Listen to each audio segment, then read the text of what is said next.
अस्सलाम वालेकुम। जी बेटा, कैसे हैं आप सब?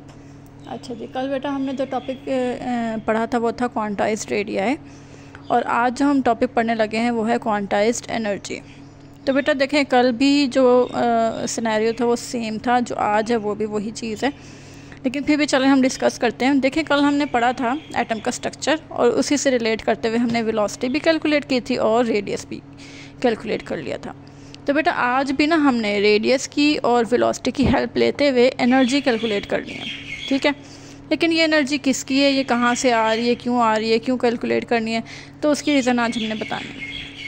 देखिए, कल तक हमने एटम का स्ट्रक्चर डिस्कस किया था कि सेंटर में हमारे पास न्यूक्लियस होता है और उसके सराउंडिंग में इलेक्ट्रॉन रिवॉल्व कर रहा होता है, और हमने ये भी बता दिया था कि ये इलेक्ट्रॉन इसके ऑर्बिट में ही क्यों मूव कर रहा है, कहीं और स्टेट में क्यों नहीं जा रहा, या फिर यूँ समझ लें कि एक स्टेट से दूसरे स्टेट के दरमियान में जो स्पेस है यहाँ पे क्यों नहीं रिसाइड करता।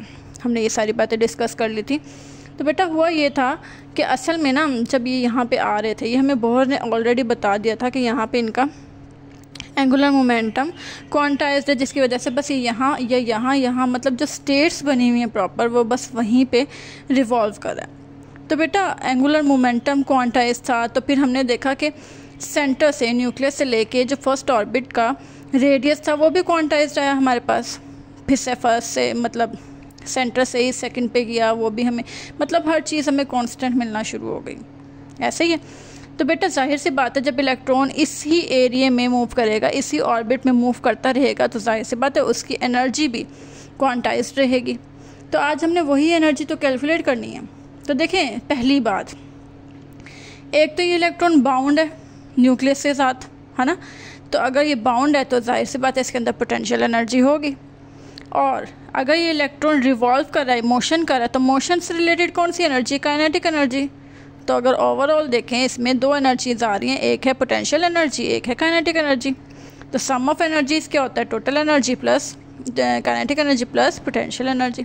तो देखिए हम करने लगे, let us calculate the energy of an electron orbiting in Bohr's orbit, और वो क्या है? Total energy is equals to kinetic energy plus potential energy.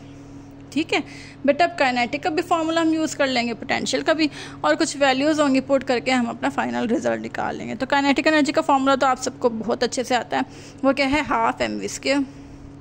क्योंकि बेटा एक ऑर्बिट की बात नहीं हो रही है, नंबर ऑफ ऑर्बिट्स की बात हो रही है, तो मैंने v के साथ n लगा लिया। बेटा याद है कल आपने ये vn निकाला था, और वो कितना था? ke²/mRn। ठीक है, तो मैंने यही vn की वैल्यू ना मैंने अपनी इक्वेशन में पुट कर दी। mm से कैंसिल हो रहा था, कट कर दिया, जो बच गया वो मैंने लिख लिया। काइनेटिक एनर्जी आ गई, वो है ke²/2rn। ओके, इसे आपने इक्वेशन 2 का नाम दे दिया। काइनेटिक एनर्जी तो आ गई, अब क्या रह गया? Potential energy. तो पोटेंशियल एनर्जी पे कैलकुलेट कर लेते हैं, और वो क्या होता है? उसे हम यू से रिप्रेजेंट करें, उसका फॉर्मूला होता है -q डेल्टा v। बेटा ये आप फर्स्ट चैप्टर में पढ़ लेंगे, तो ये आपने फ़िलहाल के लिए प्रिपेयर कर रखना है कि पोटेंशियल एनर्जी का फॉर्मूला क्या है? -q delta v। q का मतलब है चार्ज, लेकिन मेरे पास तो इलेक्ट्रॉन है, ये रहा इलेक्ट्रॉन, तो मैं मतलब q को मैं रिप्लेस कर दूंगी e से। डेल्टा v की वैल्यू आप निकाल लेंगे, और वो क्या फॉर्मूला? ये भी वो है ke²/rn। इसको सिंप्लीफाई कर लें, लो जी, पोटेंशियल एनर्जी आ गई, वो है -ke²/rn। 2 और 3 में पोटेंशियल एनर्जी काइनेटिक एनर्जी दोनों आ गए, तो मैं इक्वेशन 1 में जो हमारा मेन फार्मूला मैं उसमें पुट कर देती हूँ दोनों वैल्यूज़, फिर देखते टोटल एनर्जी क्या आ जाती है। तो En इज इक्वल्स टू, ये क्या है? काइनेटिक एनर्जी, ये देखें ke²/2rn, और ये क्या है? पोटेंशियल एनर्जी ke²/rn, और प्लस था तो वैसे प्लस ही है, और क्योंकि आपको पता है जब ब्रैकेट ओपन होगी तो माइनस ही आ जाएगा, इसलिए मैंने थोड़ा सा डायरेक्ट कर दिया। दोनों में कॉमन क्या रहा है? के है, दोनों में कॉमन है तो के कॉमन ले लें। e² भी है, rn भी है, तो मैंने कॉमन ले लिया। जो रह गया 1/2 यहाँ बचा 1, तो 1/2 - 1 एलसीएम लिया, तो आप देखें हमारे पास एलसीएम लेके -1/2 बचा, और जब हमने मल्टीप्लाई कर दिया तो en का रिजल्ट आ गया -ke²/2rn।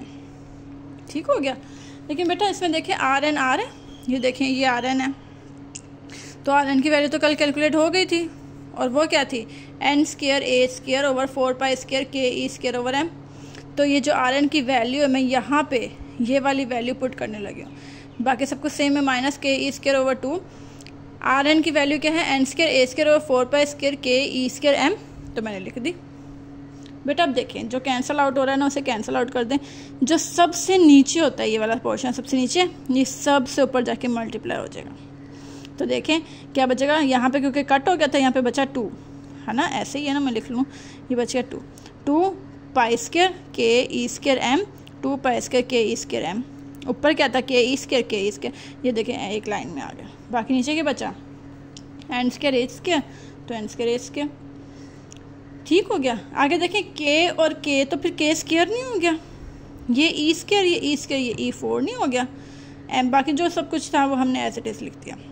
अब नोट करने वाली क्या बात है बेटा, 2 एक कॉन्स्टेंट, पाई की वैल्यू कॉन्स्टेंट 3.1416, के की value constant 9 × 10⁹, E electron, charge of electron constant 1.6 × 10⁻19, M है मैस ऑफ इलेक्ट्रॉन, ये भी कॉन्स्टेंट है 9.11 × 10⁻31, और एच भी कॉन्स्टेंट है, और वो कितना है 6.63 × 10⁻34। इसका मतलब है सारी टर्म्स कांस्टेंट है सिवाय एन के।